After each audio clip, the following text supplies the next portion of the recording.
Last सेशनमध्ये आपण function बघितलेलं आहे, फंक्शन कसं लिहायचं पाहिलेलं आहे आपण, बरोबर आठवते सगळ्यांना. तर आज आपल्याला काय बघायचं आहे की कालच्या सेशनमध्ये आपण बघितलं की बेसिक फंक्शन बघितलं, त्याच्यामध्ये आपण युजरकडनं कुठलीच व्हॅल्यू घेत नव्हतो, म्हणजे डिरेक्टली एक फंक्शन घेतो, त्या फंक्शनमध्ये मिनिमम सॅलरी, मॅक्झिमम सॅलरी किंवा पुण्यामध्ये किती एम्प्लॉई राहतात, CS डिपार्टमेंटमध्ये किती एम्प्लॉई काम करतात हे आपण काउंट केलं, बरोबर आहे. ह्या केसमध्ये आपण युजरकडनं कुठलीही व्हॅल्यू ॲक्सेप्ट केली आहे का? नाही, बरोबर. मग आता आपल्याला काय करायचं आहे, तर पॅरामीटराइज फंक्शन लिहायचं. पॅरामीटराइज फंक्शन म्हणजे काय ते सांगतो. Write a function which will return total salary of particular department. Total salary of particular डिपार्टमेंटचा अर्थ काय, तुम्हाला कालच्या क्वेरीमध्ये किंवा आधीच्या सेशनमध्ये ज्या क्वेरीज होतं त्याच्यामध्ये सांगितलं होतं CS डिपार्टमेंट किंवा मॅथ्स डिपार्टमेंट, बरोबर. डिपार्टमेंटचं नाव आधीच सांगितलं होतं, इथे काय सांगितलं, पर्टिक्युलर डिपार्टमेंट किंवा गिवन डिपार्टमेंट असं असेल तर ती व्हॅल्यू आपल्याला कोणाकडून ॲक्सेप्ट करायची असते, युजरकडून ॲक्सेप्ट करायची असते. जर तुम्हाला युजरकडून व्हॅल्यू ॲक्सेप्ट करायची असेल तर त्या केसमध्ये आपल्याला फंक्शनला काय पास करावे लागतात, पॅरामीटर पास करावे लागतात. तर टेबल कुठला आहे, तर टेबल आपला हाच आहे, डिपार्टमेंट आणि एम्प्लॉई हा आपला काय आहे, टेबल आहे. हे होमवर्कला काल दिलेलं होतं मी, हा आपला टेबल आहे. तर आपल्याला काय लागणार आहे, right a function which will return total salary. Total salary म्हणजे काय करायचं आहे, ॲडिशन करायची आहे का मोजायचं आहे, ॲडिशन करायची.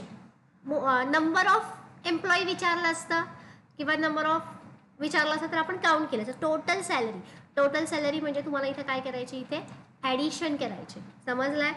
मग आता आपल्याला त्यासाठी लागणारे ॲट्रिब्यूट कुठले, सॅलरी हा कॉलम लागेल, ऑफ पर्टिक्युलर डिपार्टमेंट म्हणजे डिपार्टमेंट नेम लागेल. म्हणजे हे लागणारे जे दोन कॉलम आहेत ते एकाच टेबलमधले आहेत का वेगवेगळ्या टेबलमधले आहेत, वेगवेगळ्या टेबलमधले आहेत, बरोबर आहे. म्हणजे लागताना तुम्हाला किती टेबल लागणार आहे, 2. क्रिएट और रिप्लेस फंक्शन. फंक्शनचं नाव काय, तुम्ही इथं फंक्शनचं नाव काहीही लिहू शकता. मी इथं लिहिते काउंट सॅलरी, नावाचं नाही आहे फंक्शन, बघूया आपण सॅलरी. आता या काउंट सॅलरी फंक्शनला आपल्याला काय पास करायचं सांगा, ऑफ पर्टिक्युलर डिपार्टमेंट म्हणजे काय पास करायचं आहे, डिपार्टमेंटचं नाव. म्हणजे इथे मी पॅरामीटरमध्ये लिहिते DNM व्हॅरकॅर 20 वगैरे लिहायचं नाही, बघूयात आपण एरर आली तर. म्हणजे इथे मी पास काय केलं की डिपार्टमेंट नेम इथून मी पास केले फंक्शनला, म्हणजे मॅच कुठलं करायचं आहे, पास केलेलं डिपार्टमेंट नेम. त्यानंतर रिटर्न, मला माहीत नाही मी रिटर्न काय करणार आहे, इज किंवा तुम्ही ॲज काहीही लिहू शकता. त्यानंतर बिगिन, क्वेरी काय येणार, सिलेक्ट, काय करायचं आहे, सम. कोणाची सम करायची आहे ग, कोणाची सम करायची आहे, सॅलरीची. म्हणजे इथे काय लिहिणार मी, सॅल इनटू व्हेरिएबलचं नाव इथं आपण काय घेऊयात, आन्सर. टेबल कुठला, फ्रॉम एम्प्लॉई आणि डिपार्टमेंट, वेअर डी नेम. आतापर्यंत आपण काय लिहित होतो, D name is equal to math CS वगैरे, पण आता इथे डी नेम कुठलं आहे, जे इथून मी या फंक्शनला पास केले ते. म्हणजे इथे काय लिहिणार, D name is equal to DNM. कळालं का, हे पास केलेलं फंक्शनचं नेम. तुम्ही इथं रन टाईमचं CS पास केलं तर इथे CS रिप्लेस होईल, तुम्ही इथं मॅथ्स पास केलं तर मॅथ्स रिप्लेस होईल, कळतंय. आता इथे एकापेक्षा जास्त टेबल आहेत म्हणून आपल्याला इथे काय करावं लागेल, मॅच करावं लागेल. ह्या दोघांमध्ये कॉमन कुठला ॲट्रिब्यूट आहे, DNO. म्हणजे तुम्ही काय लिहिणार, and department dot DNO is equal to employee dot DNO. Return काय करणार मी, आन्सर, त्यानंतर एंड. कळतंय, समजतंय. मग आता इथे आन्सर हा व्हेरिएबल आपल्याला डिक्लेअर करावा लागेल. आन्सरचा डेटा टाईप जर तुम्ही इथे इंटिजर लिहिला तर इथे पण काय लिहिणार वरती, इंटिजर. किंवा आन्सरचा डेटा टाईप कुठला येईल, सॅलरीचा जो डेटा टाईप आहे तो येईल. मग तुम्ही काय लिहू शकता, employee dot sal percent type असंही लिहू शकता, किंवा इथे तुम्हाला डिरेक्टली काय लिहिता येईल, इंटिजर. कळत आहे, कॉपी करू. आता यासाठी आपल्याला आधी काय ओपन करावं लागेल, SQL प्लस. फर्स्ट टाईमच ओपन करते मी, सिस्टीम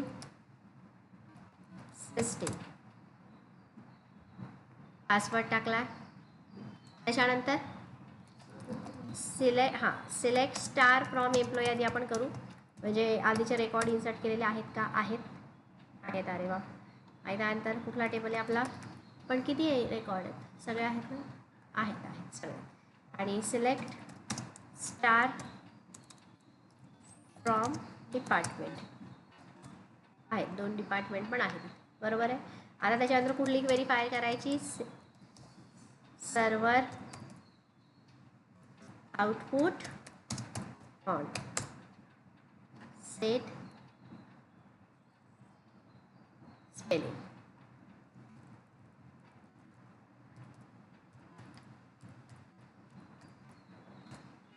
झालं. आता फंक्शन क्रिएटेड. आता फंक्शन क्रिएट झालं आपलं. फंक्शन क्रिएट झालं, आपल्या फंक्शनला काय द्यायचं आता? कॉल कसा देणार? बिगिनमध्ये तुम्ही इथे डिरेक्टली काय देऊ शकता? DBMS underscore output dot put underscore line काय total salary is equal to कुठल्या फंक्शनला कॉल द्यायचा आहे? फंक्शनचं नाव काय इथे? Count sal. इथं मग फंक्शनचं नाव काय लिहायचं? Count sal. आता नुसतं ओपनिंग क्लोजिंग ब्रॅकेट टाकून चालेल का? नाही. या फंक्शनला काय पास केलं तर आपण? पॅरामीटर. इथं काय पास करायचं? Department name. इथे मी डिरेक्टली डिपार्टमेंट नेम काय पास करू शकते? CS. आपल्याकडे आहे मग इथून आपण CS डायरेक्टली इथं पास करू शकतो. पण तुम्हाला हे जर युजरकडनं घ्यायचं असेल तर आपल्याला ते युजरकडनं पण घेता येईल. ते कसं घ्यायचं हे पण मी सांगते.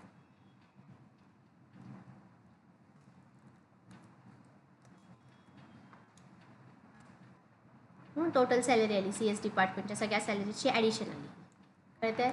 मग तुम्हाला युजरकडनं घ्यायची असेल तर इथं काय करायचं? मग डिक्लेअर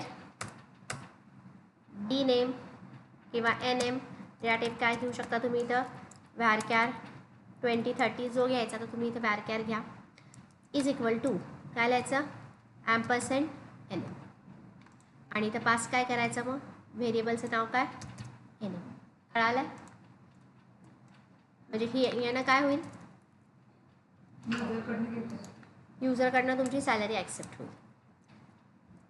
आणि इथं आपण मगाशी काय केलं होतं? डायरेक्टली पास केली. एंटर व्हॅल्यू फॉर NM म्हणजेच काय? Department name. डिपार्टमेंट नेम इथे मी पास करते, इथे मॅथ्स. आता एरर आली का बरं? कारण की जेव्हा तुम्ही डायरेक्टली मॅथ्स पास करताय तेव्हा ते मॅथ्स पास करताना कसं पास करायचं? सिंगल कोट्समध्ये. जेव्हा तुम्ही स्ट्रिंग पास करताय तेव्हा ती कशी पास करायची? सिंगल कोट्समध्ये.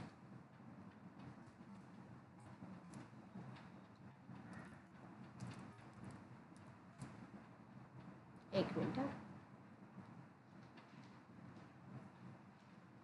आपण इथे begin expecting one of the following operator semicolon is missing. हां, इथे आपण सेमिकोलॉन दिलं नाही बघा.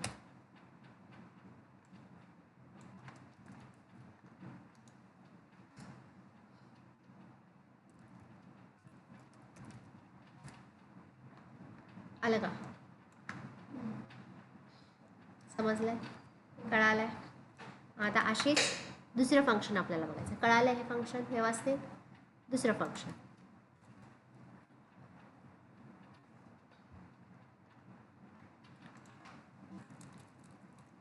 write a function which will return total number of employee of given designation.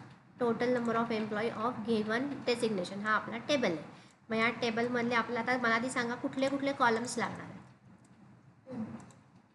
Column, टेबलचं नाव नाही विचार. कॉलम कुठले कुठले लागणार? टोटल नंबर ऑफ एम्प्लॉई म्हणजे काय करायचं आहे? असं ॲडिशन करायची आहे का मोजायचं आहे? Net total number of employee count मोजायचं. म्हणजे हे स्वतःलाच विचारायचा प्रश्न, मला ॲडिशन करायची आहे का मोजायचं? मग अशा क्वेश्चनमध्ये काय होतं? रिटर्न टोटल सॅलरी म्हणजे ॲडिशन करायची होती. इथं काय आहे? टोटल नंबर ऑफ एम्प्लॉई म्हणजे मला मोजायचं आहे. मोजायचं आहे म्हणजे कुठलं फंक्शन वापरायचं आहे? काउंट ऑफ गिवन डेझिग्नेशन म्हणजे कुठले कुठले कॉलम लागणार आहेत? एम्प्लॉई मोजायचे आहेत म्हणजे एम्प्लॉई नंबर किंवा एम्प्लॉई नेम. आणि काय लागणार आहे?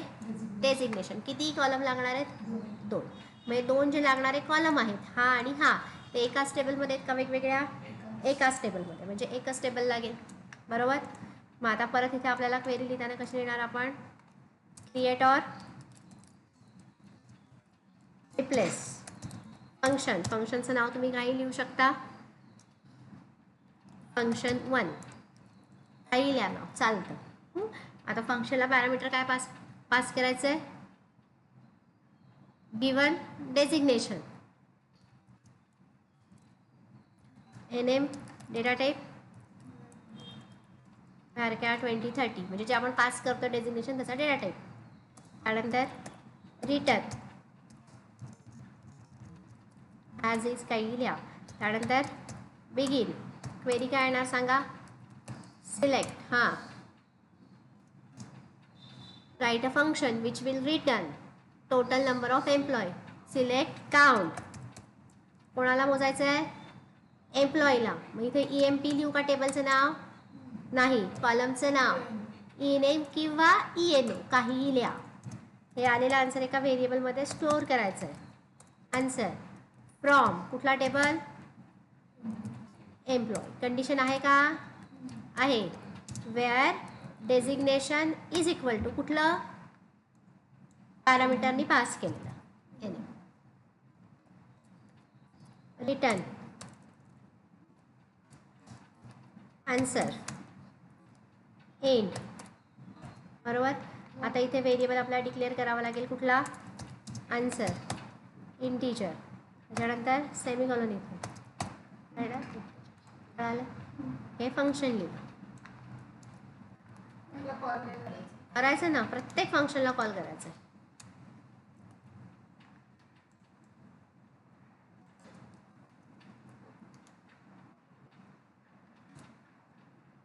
Function created with compilation error. आता काहीतरी कंपायलेशन एरर आलेली आहे ते आपल्याला बघायचे. काय आली?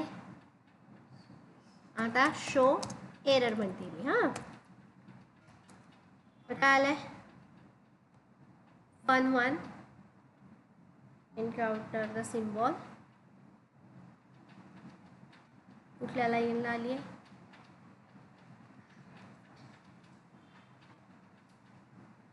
One of the following line at first लाईनलाच आलेली आहे. इथे मला वाटतं ही स्पेस जास्त झाली असेल. मे बी ही स्पेस कमी करून टाकून बघूया.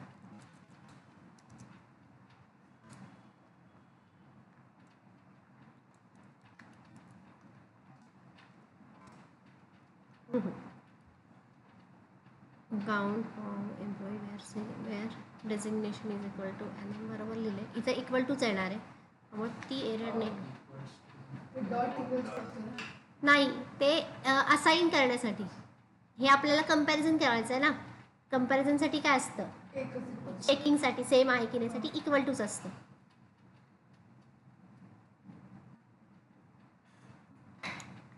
मला वाटतं इथे आपण साईज दिली आहे. आधीच्या फंक्शनला आपण साईज नव्हती दिली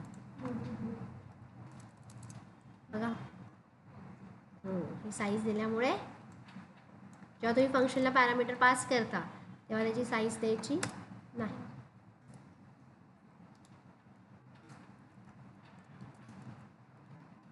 कळालं का? छोटे छोटे एरर्स असतात.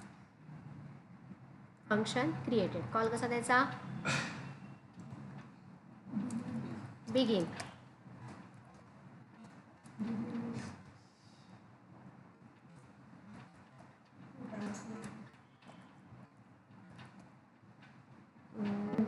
Total number of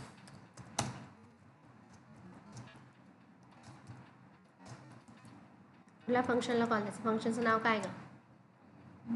फंक्शनचं now fun1. फंक्शनचं नाव काय? fun1. फंक्शन 1. ह्याला काय पास करायचं आहे? पॅरामीटर. मध्ये पॅरामीटर तुम्ही डायरेक्टली पण पास करू शकता किंवा इथे युजरकडून घेऊन पास करू शकता. डिपार्टमेंट नेम असंही लिहू शकता तुम्ही व्हेरिएबलचं नाव. डेटा टाईप काय? इथे द्यायची साईज. इथं कळलं? आणि इथं पास काय करायचं?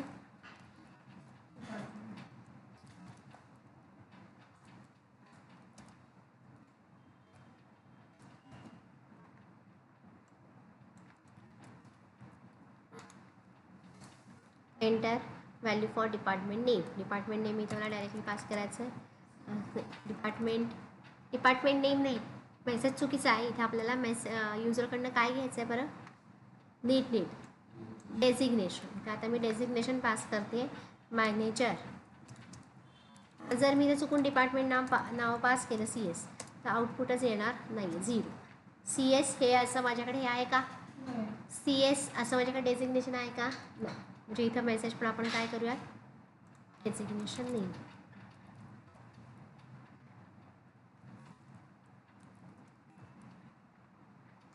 डेझिग्नेशन कुठले आहेत माझ्याकडे माहिती आहे तुम्हाला, आपण कुठले डेझिग्नेशन घेतलेले आहेत, कुठले, टेस्टर आणि प्रोग्रामर. याच्याशिवाय तुम्ही दुसरा कुठलाही दिला तर मग त्या केसमध्ये काय येईल, 0. एरर नाही ना, number of employees. Enter designation name tester, काही पास करा. आलं बघा, total number of employee tester किती आहेत, टोटल 2. आउटपुट आलं. समजलं आहे, कळालं आहे. म्हणजे आत्ता जे आपण फंक्शन्स बघितले त्या फंक्शनमध्ये आपण काय पास केलं, युजरकडून घेऊन व्हॅल्यू पास केली. त्याला म्हणतो आपण पॅरामीटराइज फंक्शन. समजलं आहे,